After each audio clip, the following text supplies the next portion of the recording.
Olá, segundo módulo, vamos à nossa aulinha sobre afecções alérgicas, conhecidas então como alergias, também conhecidas como hipersensibilidades. Vamos lá. Esse material está lá na apostila então de imunologia, da página 33 à página 38.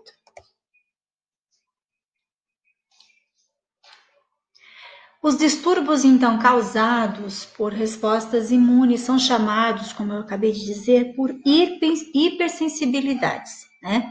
A nossa imunidade adaptativa, ela tem a função, então, de defesa contra as infecções microbianas, mas as respostas, então, imunológicas também podem causar lesões teciduais e doenças, que é o que a gente vai, então, estudar a partir de agora.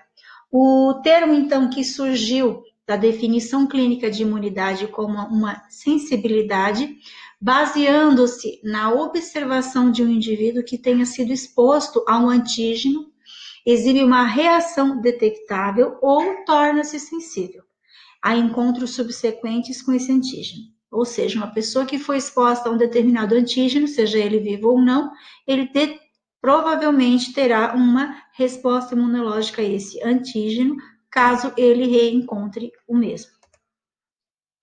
Em geral, as respostas imunológicas, então, elas erradicam os organismos infectantes, sem provocar grandes ou graves lesões aos tecidos do corpo. Porém, essas respostas são algumas vezes controladas de maneiras inadequadas, inapropriadamente direcionadas aos tecidos dos hospedeiros ou desencadeando, então, ou então são desencadeadas por micro-organismos comensais ou até antígenos ambientais, os quais geralmente são inofensivos. Nessas situações, a resposta imune, normalmente benéfica, torna-se a causa da doença. Então, geralmente as pessoas que entram em contato com determinadas coisas, né, poeira, a picada de uma abelha, metais, látex, cosméticos, que de maneira geral são inofensivos, mas para algumas pessoas pode desencadear então um problema imunológico, né, uma hipersensibilidade. As hipersensibilidades, então, elas referem-se a uma resposta antigênica superior àquela considerada normal, elas são anormais, ou seja, são exageradas. O nosso organismo ele vai reagir de maneira muito exagerada a determinado antígeno.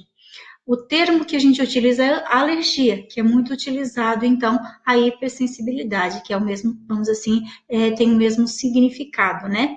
A hipersensibilidade é uma resposta que ocorre, então, nos indivíduos que foram sensibilizados por uma pré-exposição ao antígeno, ou seja, tiveram contato com o antígeno, que, por sua vez, denomina-se, então, como alérgeno, ok?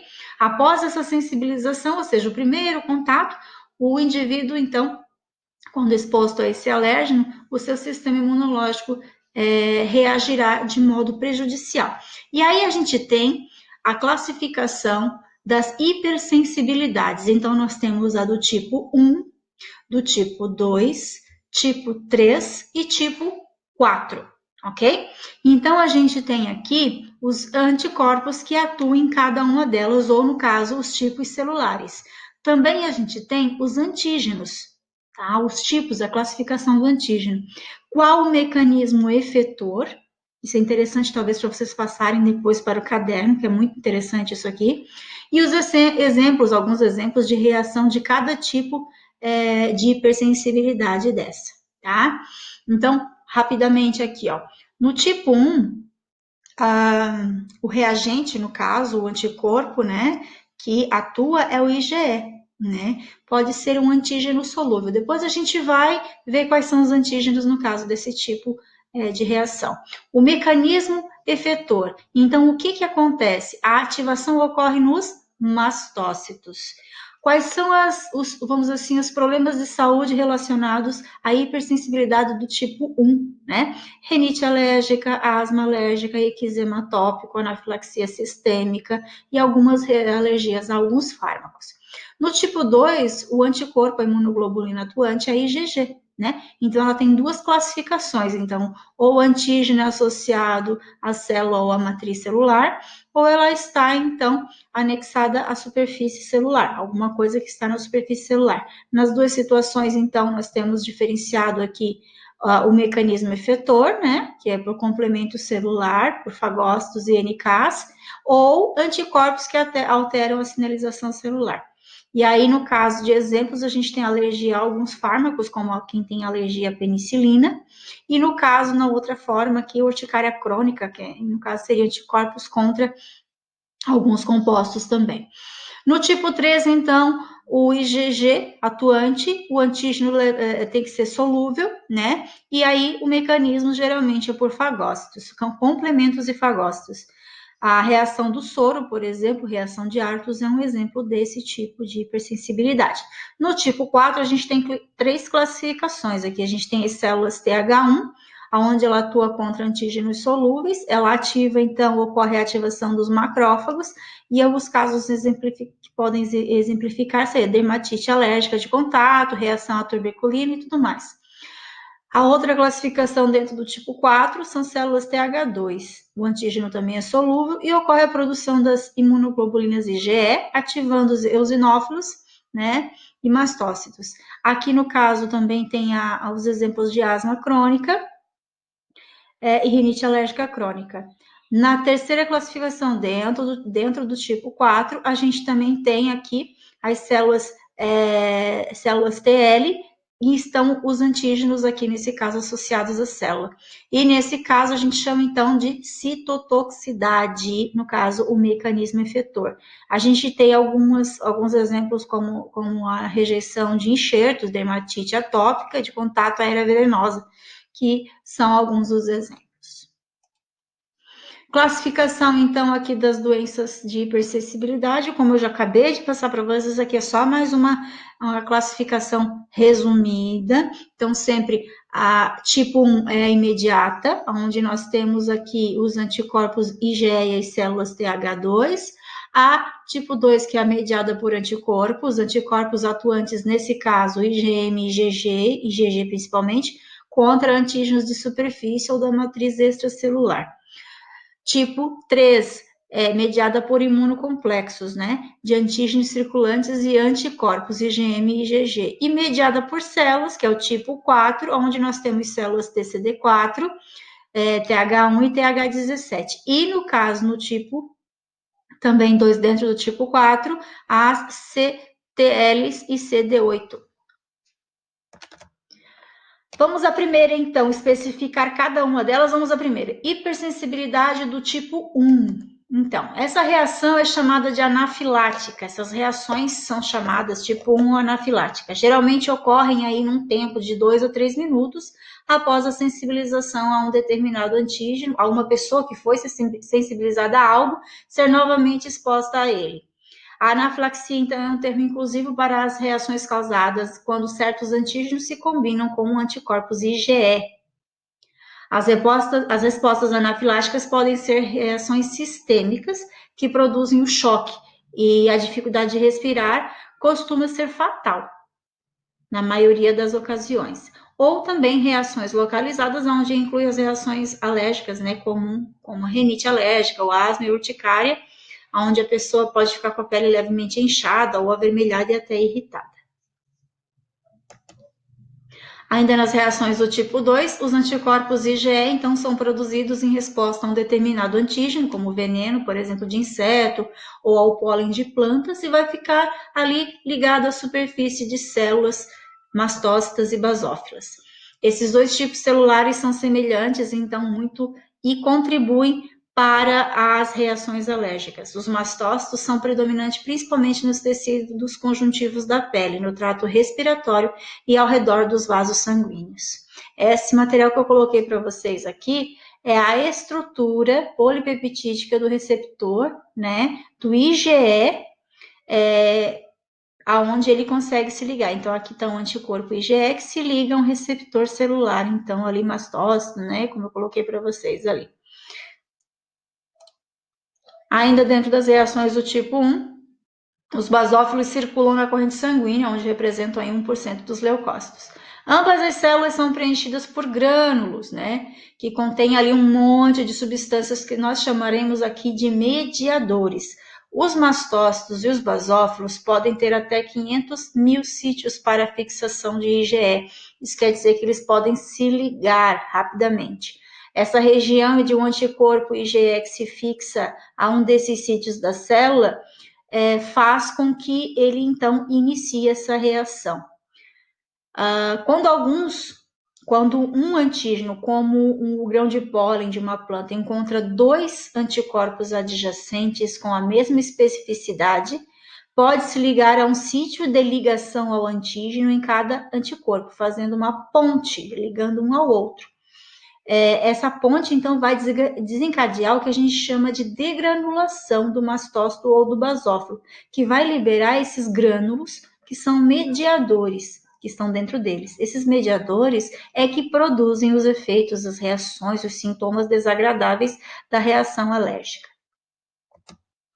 Esses mediadores, então, o mais conhecido é a histamina. A histamina, quando ela é liberada, aumenta a permeabilidade e a dilatação dos capilares sanguíneos, resultando no que a gente chama de edema, conhecido como inchaço.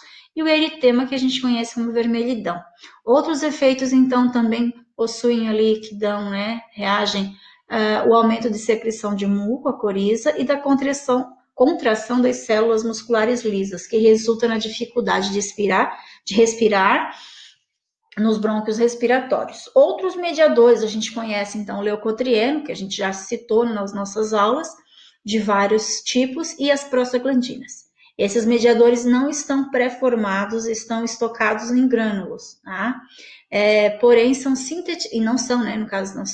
estocados, são sintetizados pela célula ativada pelo antígeno, uma vez que os leucotrienos tendem a causar contrações prolongadas de certos músculos lisos. Suas ações contribuem para os espasmos dos brônquios, que ocorrem durante os ataques de asma, por exemplo. As prostaglandinas afetam os músculos lisos do sistema respiratório e aumentam a secreção de muco.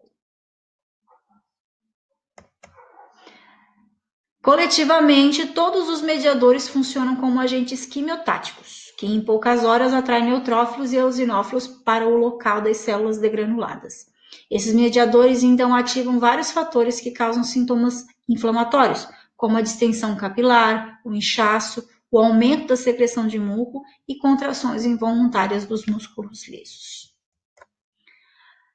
E agora a gente vai, então, para a anafilaxia sistêmica e a localizada, entender um pouquinho o que acontece em cada uma delas. No caso da sistêmica, ou a gente chama também de choque anafilático, pode surgir quando um indivíduo sensibilizado, ou seja, já teve uma pré-exposição a um antígeno, é novamente exposto a ele. Esses antígenos geralmente são injetados, são os mais prováveis a causar algum tipo de resposta mais dramática, do que os antígenos induzidos por outras portas. A liberação dos mediadores faz com que os vasos sanguíneos periféricos, das extremidades que estão ao longo do corpo, dilatem, reduzindo a pressão sanguínea, e aí entra em choque. Essa reação pode ser fatal em alguns minutos. Há pouco tempo, então, para agir e desenvolver uma resposta, para que a gente consiga, então. O tratamento geralmente envolve a administração de uma seringa com epinefrina, que é uma droga que contrai os vasos sanguíneos e vai elevar a pressão a um nível normal. No caso da anafilaxia localizada, a sensibilização, então, geralmente está associada aos antígenos que são ingeridos, como alimentos, ou até inalados. Os sintomas dependem principalmente por onde esse antígeno entrou. No caso das alergias envolvendo o sistema respiratório superior, como a própria rinite, a sensibilização normalmente envolve os mastócitos das membranas mucosas do trato respiratório superior. O antígeno trazido pelo vento, pode ser um material comum no ambiente, como o próprio pólen, esporos de fungos, fezes de ácaros e escamas de animais. Os sintomas típicos são olhos lacrimejantes e coçando, e cavidades nasais congestionadas, tosse e o espirro. No caso da anafilaxia localizada, nós temos as drogas antihistamínicas, que competem, então, pelo sítio receptor da histamina. Geralmente são utilizadas estas para tratar os sintomas. A asma é uma reação alérgica que afeta principalmente o trato superior respiratório. Os sintomas como chiado, que é respiração áspera, e respiração ofegante, são causados pela contração dos músculos lisos nos brônquios. Os antígenos também podem entrar para o sistema gastrointestinal, né? Então, essa localizada é diferenciada. E muitos de nós conhecemos alguns desses alérgicos, né? Alérgenos que causam, no caso como alimentos, as alergias alimentares, né? Com frequência são chamadas de alergias a alimentos e eles podem não estar relacionados à hipersensibilidade, porém, mais precisamente descritas como intolerância. A gente tem que ter essa diferença entre intolerância e alergia. Por exemplo, muitas pessoas são incapazes de digerir a lactose no leite, pois não possui a enzima que degrada esse disacarídeo do leite. A lactose entra no intestino, onde osmoticamente vai reter o fluido, causando diarreia. O distúrbio gastrointestinal é uma causa comum das alergias alimentares, mas pode ser o resultado de muitos outros fatores. Urticárias, por exemplo, são mais características de uma alergia alimentar. A ingestão de antígenos pode causar anafilaxia sistêmica. Já houve registro de morte quando uma pessoa sensível a peixe ingeriu batatas fritas preparadas com óleo previamente utilizado para fritar o peixe. Testes de pele não são indicadores confiáveis para o diagnóstico de alergias relacionadas a alimentos, e testes inteiramente controlados para a hipersensibilidade de alimentos ingeridos são seriam fáceis de realizar. Apenas 8 alimentos são responsáveis por 97% das alergias relacionadas a alimentos: ovos, amendoins, nozes, leite, soja, peixe, trigo e ervilhas. A maioria das crianças que apresentam alergia a leite, ovo, trigo e soja desenvolve intolerância à medida que cresce, mas reações a amendoins, nozes e frutos do mar tendem a persistir. Resumindo então aqui as anafilaxias, a gente tem as intravenosas e a subcutânea com a dose baixa, a inalação por dose baixa e a ingestão. Cada uma delas vai diferenciar se o mastócito entrou pelo tecido conectivo ou pela mucosa. E no caso, se o antígeno entrou pelo tecido conectivo ou pela mucosa. E aí os mastócitos dessas duas regiões vão trabalhar de maneira muito diferenciada, certo?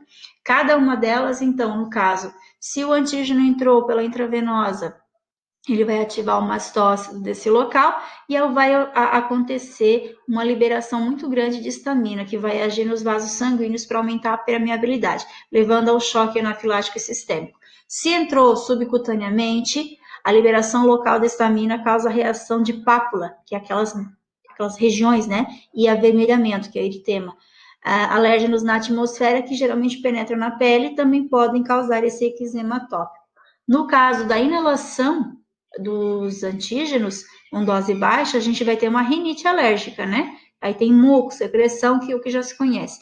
Na ingestão destes antígenos, dos antígenos, no caso, vai acontecer a contração do músculo liso intestinal, que aí vai induzir ao vômito, e aí vai aglomerar, acumular o excesso ali de líquidos, causando diarreia.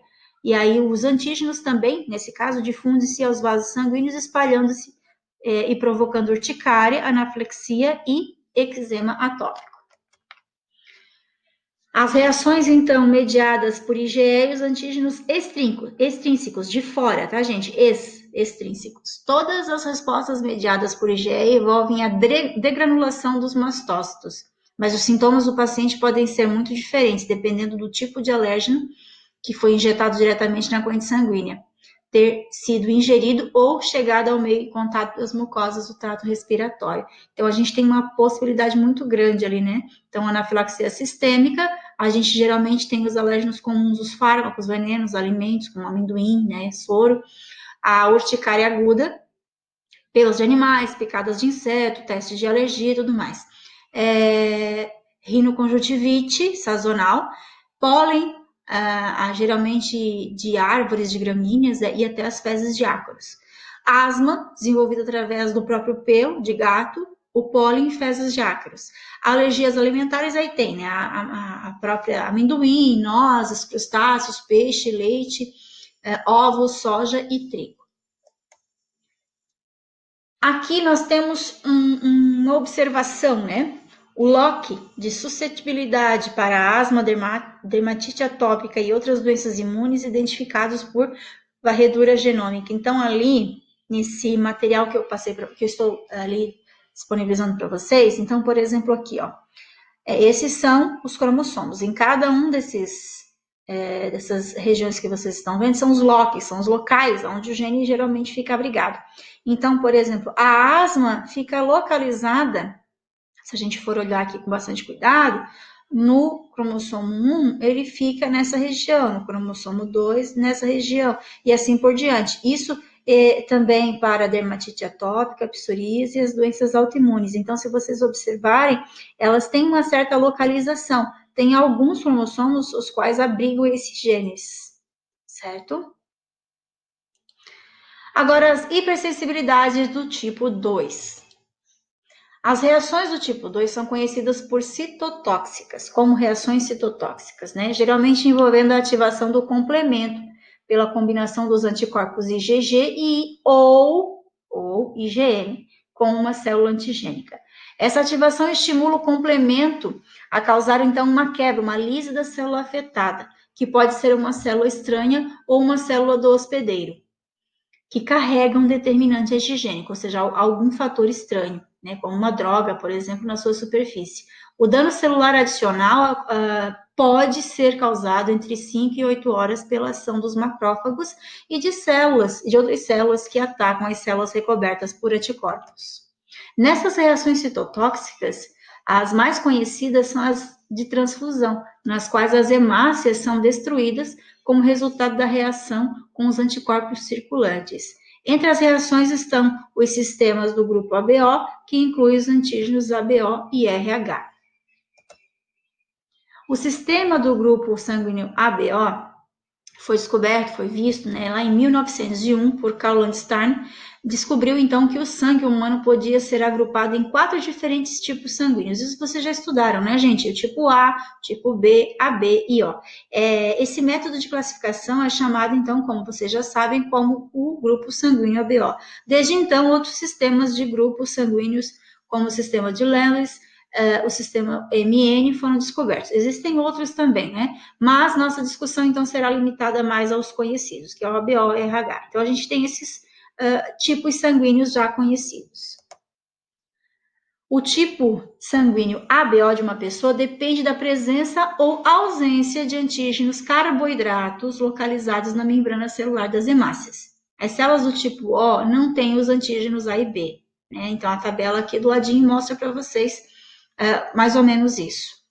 Presume-se que esses anticorpos são produzidos em resposta a micro-organismos e gêneros alimentícios que apresentem determinantes antigênicos muito similares aos antígenos do grupo sanguíneo.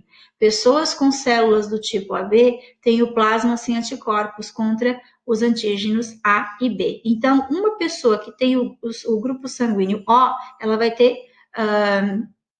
vai produzir anticorpos contra o grupo A e o grupo B. Se ela é do grupo A, ela vai produzir anticorpos contra o grupo B. Se ela é do B, ela vai produzir anticorpos contra o grupo A, certo? Então, é aqui que eu quero mostrar para vocês, tá? Depois vocês têm todo esse material, vocês têm lá na apostila, né? Então, vamos assim. O tipo A, então, ele possui esses carboidratos que aqui estão ilustrados como bolinhas rosas, né? Cor de rosa. Então, esse carboidrato, ele identifica esse grupo sanguíneo como A. O que é esse carboidrato? Esses carboidratos complexos, na verdade, são estes aqui. Então, por exemplo, a gente sabe que no tipo A, o carboidrato que identifica, sinaliza ele como A, é o N-acetil galactosamina mais o N-acetilglicosamina mais a fucose mais a galactose. Mas todos eles podem ter, no caso, né? No caso do A, ele tem o N-acetilgalactosamina, mas ele tem também mais 2 galactoses, uma fucose e uma N-acetilglicosamina, tá? Não se apeguem a esses nomes, é só para identificação. O grupo B, ele é diferente, ele tem um carboidrato diferente, então. O que ele tem? Ele tem aqui 3 galactoses, uma fucose e um N-acetilglicosamina. O grupo O, olha só, ele tem 2 galactoses, uma fucose e uma N-acetilglicosamina. Diferencia? Diferencia, porque, por exemplo, somente o A tem esse N-acetilgalactosamina aqui, que tá aqui a legendinha, tá? No caso do B, ele tem 3 galactoses, né? E do O ele tem 2. Então, há essa diferença. Observem isso. O tipo A, então, tem um carboidrato só dele. O tipo B tem outro complexo carboidrato. O AB tem os 2 e o O não tem. Então, no caso de uma pessoa que tem o sangue A, ele vai produzir anticorpos contra o B. Se ele tem o sangue B, ele vai produzir anticorpos contra o A. Se ele é tipo AB, ele não pode produzir anticorpos, porque ele possui os 2 probleminhas, vamos dizer assim, os 2 antígenos, A e B. O tipo O, ele vai produzir anticorpos anti-A e anti-B. Por quê? Porque ele não tem a identificação anti aqui, tá? Então, o A tem antígeno A, o B tem antígeno B. O AB tem antígeno A e B, e o O não possui antígeno. Do contrário, ele tem anticorpo A e anticorpo B. O AB não tem nenhum anticorpo, mas tem antígeno A e B. Até porque se ele tivesse, não daria certo aqui, tá? Aí agora a gente vai entrar no RH, o sistema do grupo sanguíneo RH. Lá em 1930, os pesquisadores descobriram então a presença desse antígeno na superfície de algumas hemácias. Logo após ter injetado coelhos com hemácias de macacos rezos, esse bonitinho que está ali do ladinho olhando para cima. O soro do coelho apresentava anticorpos dirigidos contra as células sanguíneas do macaco, mas que também aglutinava algumas hemácias humanas. Isso indicava, então, que um antígeno em comum estava presente tanto nas hemácias humanas quanto nas hemácias dos macacos. O antígeno foi chamado, então, de fator RH ou RH, que a gente chama de rezos. Aproximadamente 85% da população cujas células possuem esse antígeno são chamadas de RH positivo. Aqueles que não apresentam esses RHs, esse fator antígeno, no caso nas hemácias, são chamados de RH negativo. Os anticorpos que reagem com os antígenos RH não ocorrem naturalmente no soro das pessoas RH negativo, mas a exposição a esse antígeno pode sensibilizar o sistema imune e produzir os anticorpos anti-RH. E aí, dentro desse sistema, a gente tem as transfusões sanguíneas e a incompatibilidade de RH. Se o sangue de um doador for RH positivo, e esse sangue for dado a um receptor RH negativo, as hemácias então vão estimular a produção de anticorpos do receptor transfundido. Se o receptor transfundido receber essas hemácias positivas de uma transfusão subsequente, uma reação hemolítica rápida e grave irá desenvolver. Uma das coisas que acontece bastante na gravidez, né, de algumas mulheres, que a gente chama de doença hemolítica do recém-nascido, ou eritroblastose fetal, tá? As transfusões de sangue também estão correlacionadas a isso.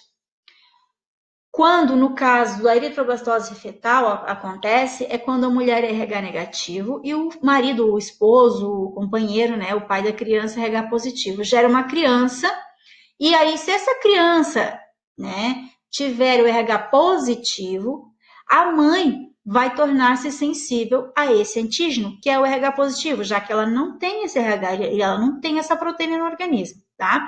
Fazendo que, né, a mãe produza anticorpos, anti-RH do tipo IgG. Se o feto de uma outra gravidez secundária entrar em contato com esses anticorpos, e esse anticorpo cruza a placenta, passa a placenta, né? Esse anticorpo vai poder destruir, então, as hemácias fetais. O corpo do feto responde a esse ataque imune pela produção de grande quantidade de hemácias imaturas chamadas eritroblastos. Por isso a gente chama de eritroblastose fetal, certo? Ou DHRN, doença hemolítica do recém-nascido. Antes do nascimento de um feto com essa condição, a circulação materna remove parte dos produtos tóxicos da desintegração das hemácias fetais, mas mesmo assim é possível determinar. Após o nascimento, o sangue fetal não é mais purificado pela mãe, e o recém-nascido desenvolve, então, a icterícia ou anemia grave. Atualmente, então, a doença hemolítica do recém-nascido, em geral, é prevenida pela imunização passiva da mãe, no momento do parto da criança, ou seja, a mãe é negativa, a criança nasce positiva, eles utilizam, então, anticorpos anti-RH, né? E aí a mãe restabelece o sistema, vamos dizer assim. Mas toda a vida que uma criança positiva nascer, ela deve, então, tomar essa vacina, né? No caso da criança com doença hemolítica, os anticorpos combinam-se com qualquer hemácia RH positiva fetal que tenha entrado em contato na circulação da mãe, de modo que é pouco provável que ela se torne sensibilizada ao antígeno RH, no caso, ao tomar essa vacina. Se a doença não for prevenida, o sangue RH positivo do recém-nascido contaminado com anticorpos maternos deve ser substituído por transfusão de sangue não contaminado. Reações citotóxicas induzidas por drogas, né, a gente também vê nesse tipo de problema, que é o que a gente vai ver, então, no próximo slide.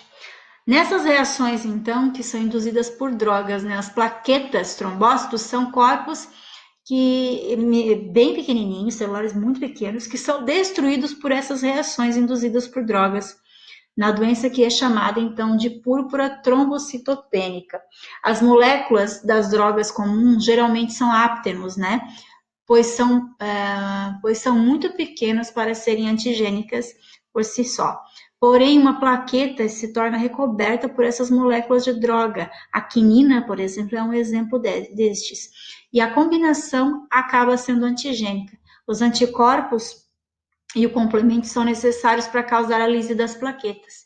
E isso, no momento em que as plaquetas são necessárias para a coagulação do sangue, quando elas se perdem, a gente tem uma hemorragia, né? Que aparece, então, na forma de manchas na cor roxa, púrpura. As drogas podem se ligar de modo semelhante às hemácias ou às células brancas do sangue, causando na hemorragia local e produzindo sintomas descritos como manchas de bolinhos de amoras na pele. A destruição da causa imune das células brancas granulocíticas é chamada de agranulomatose, que afeta as defesas fagocíticas do organismo, quando as hemácias são destruídas de mesmo modo. A condição é definida, então, como anemia hemolítica. Hipersensibilidade do tipo 2. Essas hipersensibilidades são chamadas de reações por imunocomplexos, né? A reação do tipo 3 envolve, então, anticorpos contra antígenos solúveis circulantes no soro, né? Esses complexos, os complexos antígeno mais o anticorpo, são depositados em órgãos que causam danos inflamatórios. Os imunocomplexos se formam apenas quando certas proporções de anticorpos e antígenos são equilibradamente atingidas. Os anticorpos envolvidos geralmente são o IgG, e aí ocorre um excesso significativo de anticorpos que leva à formação de um complexo de fixação do próprio complemento, que são rapidamente removidos pelo organismo por uma fagocitose. Quando há um excesso muito grande de antígenos, forma um complexo solúvel que não fixa o complemento e não causa inflamação. Porém, quando existe uma determinada proporção equilibrada de antígeno e anticorpo, geralmente com leve excesso de antígenos, os complexos solúveis se formam e são pequenos demais e conseguem escapar da fagocitose. Esses complexos circulam pelo sangue, passam entre as células endoteliais dos vasos sanguíneos e ficam presos à membrana basal sob as células. No local, os imunocomplexos podem ativar o complemento e causar uma reação de inflamação transitória, atraindo neutrófilos e liberando enzimas dessa reação. A introdução repetitiva do mesmo antígeno pode levar a reações inflamatórias um pouco mais graves, resultando em dano às células endoteliais da membrana basal e por um período de 2 a 8 horas. A glomerulonefrite é uma condição patológica de imunocomplexos, geralmente resultante de uma infecção que causa dano inflamatório aos glômerulos renais, os locais da filtração do sangue. Hipersensibilidade do tipo 4. São chamados, então, de reações celulares tardias, né? Até então, a gente discutiu as respostas, tipo 1, tipo 2, tipo 3, que envolve IgE, IgG ou IgM. Essas respostas do tipo 4 são mediadas por células e são causadas principalmente por células linfáticas T, né? Ao invés de ocorrerem dentro de alguns minutos ou poucas horas depois do indivíduo sensibilizado ser novamente reexposto, essas reações são chamadas de tardias, né? Porque não são aparentes por mais de um dia ou até mais do que isso, levando até 72 horas. Um fator que é muito importante na demora é o tempo necessário para que essas células T e os macrófagos migrem e se acumulem próximos aos antígenos exógenos, ou seja, externos, que vieram de fora. A rejeição aos transplantes é mais comum e é mediado, então, pelos linfócitos T citotóxicos. Mas outros mecanismos são citotoxicidade celular, dependente do anticorpo, ou a lise imediata pelo complemento. Então, aqui eu coloquei para vocês uma reação que pode acontecer dentro das reações do tipo 4, né? O antígeno é processado pelos macrófagos do tecido e estimula os linfócitos TH1. E aí ele vai começar a liberar quimiocinas, citosinas e citotoxinas, né? No caso aqui, a gente tem as quimiocinas que vão recrutar os macrófagos para o local da deposição dos antígenos, dando continuidade à reação. Os interferons gama ali induzem a expressão de moléculas de adesão vascular, ativando macrófagos e aumentando a liberação de mediadores inflamatórios, que a gente já estudou anteriormente. Os fatores de necrose tumoral, aqui nesse caso, e as linfotoxinas, causam destruição tecidual local, aumentando a expressão de moléculas de adesão nos vasos sanguíneos locais também. E aqui as interleucinas, junto com as colônias granulocíticas macrofágicas, estimulam a produção de monócitos pelas células tronco de medula óssea. Então, tudo isso pode acontecer no caso das reações do tipo 4, que são tardias. Quais são as causas das reações tardias, né? Sensibilização para as reações celulares tardias ocorre quando certos antígenos estranhos, principalmente aqueles que se ligam aos tecidos, às células, né, são fagocitados por macrófagos e então são apresentados aos receptores de superfície do linfócito T. O contato entre esse sítio antigênico determinante e a célula T apropriada vai fazer com que essa célula se prolifere, se multiplique em células T diferenciadas e células T de memória. Quando uma célula sensibilizada dessa forma, né, é exposta novamente ao antígeno, uma reação de hipersensibilidade tardia vai acontecer, pode acontecer. E aí essas células de memória da exposição inicial ativam as células T, que ao interagir com o antígeno-alvo, liberam citosinas destrutivas. Além disso, algumas citosinas contribuem para a reação inflamatória ao antígeno estranho, atraindo assim macrófagos para o local e ativando-os.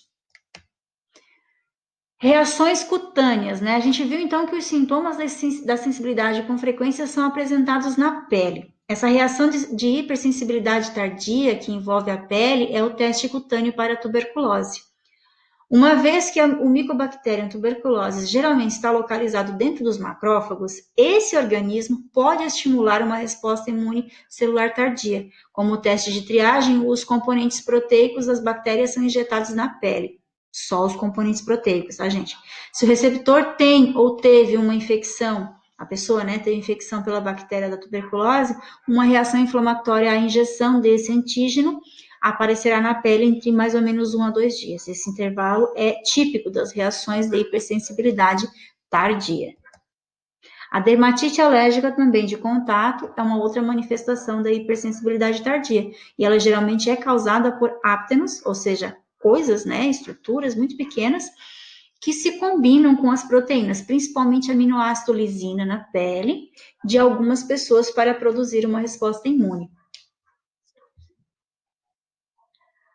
As reações à erva venenosa, que é uma planta, ou a cosméticos e a metais e bijuterias, por exemplo, principalmente aquilo que tem muito níquel, né? São exemplos comuns dessas alergias. A exposição crescente também ao látex em preservativos, catéteres, luvas também, que a gente utiliza muito em laboratório, geralmente induzem a hipersensibilidade ao látex. Morte por choque anafilático também pode ocorrer nesse caso.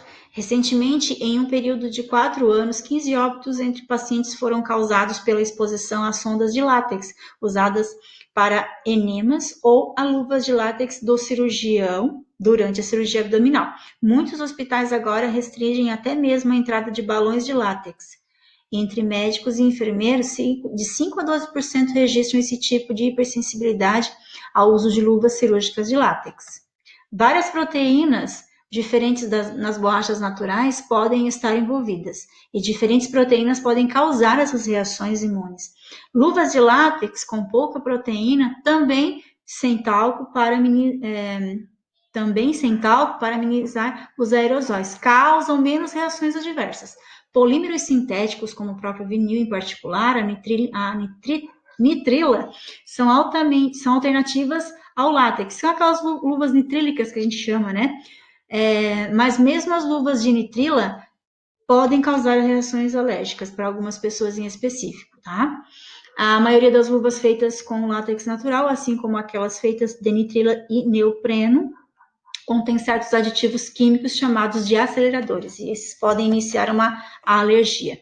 Esses aceleradores químicos promovem a ligação cruzada, que auxilia na força e na elasticidade, porém têm sido associados às reações alérgicas. Muitas pessoas que por alguma razão desenvolvem alergia ao látex têm também alergia a certas frutas, mais comumente abacate, a castanha, a banana e ao kiwi. A tinta látex, entretanto, não representa uma ameaça de reações de hipersensibilidade. Apesar de seu nome, ela não apresenta látex natural, mas somente polímeros químicos sintéticos não alergênicos. A identidade do fator ambiental que causa a dermatite, em geral, pode ser determinada pelos testes de contato. Amostras de materiais suspeitos são aderidas com fitas adesivas à pele. Após 48 horas, a área é examinada para identificar se houve inflamação.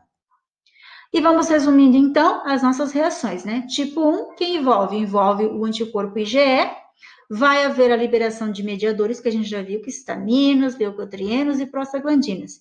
Nós vamos, então, ter a ação dos mastócitos, que se ligam ao IgE, que se liga ao antígeno, produzindo os mediadores. No tipo 2, geralmente as hemácias, né? Nós temos os antígenos que se ligam à célula junto com os anticorpos e a hemácia pode entrar em uma deflagração.